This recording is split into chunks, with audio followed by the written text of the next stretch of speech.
కాదు ఇది, నీ గొప్పతనం. నా శక్తి కాదు ఇది, నీ శక్తి. నేను నీ వాడను, నీకు విధేయత చూపవలసిన వాడను. ఎప్పుడైనా అన్నావా అలాగా? అన్నావా? అనాలి, అనాలి. కాకిని చూసి నేర్చుకోండి, కాకిని అసహించుకోకండి. దాన్ని చూసి నేర్చుకోవచ్చా? చాలా నేర్చుకోవచ్చు, చాలా నేర్చుకోవచ్చు. మనం అసహించుకోవడం నేర్చుకున్నాం తప్ప దాన్ని చూసి నేర్చుకోవడం నేర్చుకోలేదు. ఈ ప్రసంగంతో అయినా మీ మనసులు మారాలి. ఈ 6 రోజులు ఇలా మిమ్మల్ని చాలా ప్రసంగాలతో ఆలోచింపజేయడమే నా ధర్మం, దేవుడు నాకు ఇచ్చిన విధి. దానికోసమే ఈ ఖర్చు అంతా. పెళ్ళికి ఎంత పెడతాం? పెట్టమా? పెళ్ళికి ఎంత ఖర్చు పెడతామని అడుగుతున్నాను నేను. చాలా ఖర్చు పెడతాం కదా, మన స్తోమతను బట్టి ఖర్చు పెడతాం. నాకిది పెళ్ళి కంటే, పుట్టినరోజు కంటే, చావు రోజు కంటే, అన్ని రోజుల కంటే గొప్ప రోజు. ఎందుకంటే నా దేవుని జ్ఞానాన్ని పంచిపెట్టడానికి వేసిన సెటప్ ఇదంతా. ఇక్కడ ఎన్నో హృదయాలు కట్టబడతాయి, ఎంతోమంది ఆలోచనలో పడతారు, ఎన్నో జీవితాలు నిలబెట్టబడతాయి. దానికోసం ఎంత ఖర్చు పెట్టడానికైనా వెనకాడట్లేదు. చాలామంది అనుకోవచ్చు, ఏందండి బాబు ఈ సెటప్ అంతా ఇంత ఖర్చు ఎందుకు పెట్టేశారండి వీళ్ళు? ఎస్, ఇలాంటి వాతావరణంలోనే పెళ్లి జరగాలి. ఎవరి పెళ్ళి? నీ పెళ్ళి. ఎవరితో? వరుడితో. నువ్వెవరు? సంఘం.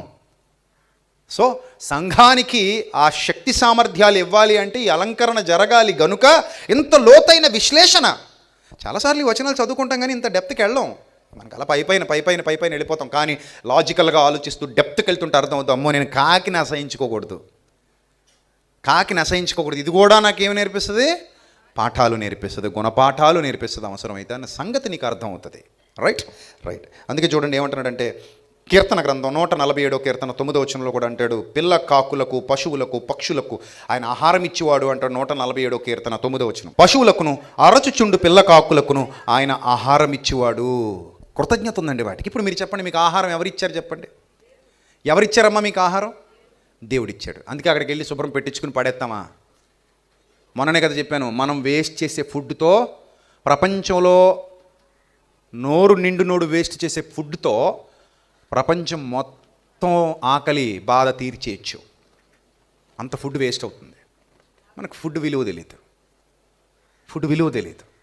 ఇప్పుడు అన్నం లేకపోతే ఎంత గిలగల్లాడిపోతాం మనం, అవునా కదా?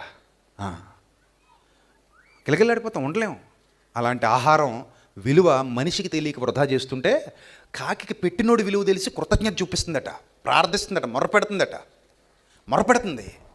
ఆయన చెప్పిన మాటకు లోబడుతుంది, విధేయత చూపించి పని చేయమంటే చేస్తుంది. అందుకే ఇక్కడ ఏమి రాశాడు? పిల్ల కాకులకు ఆయన ఏమిచ్చేవాడు? ఆహారం ఇచ్చేవాడు అని రాశాడు. లూకాసు వార్త 12వ అధ్యాయము ముగించుకుందాం. లూకాసు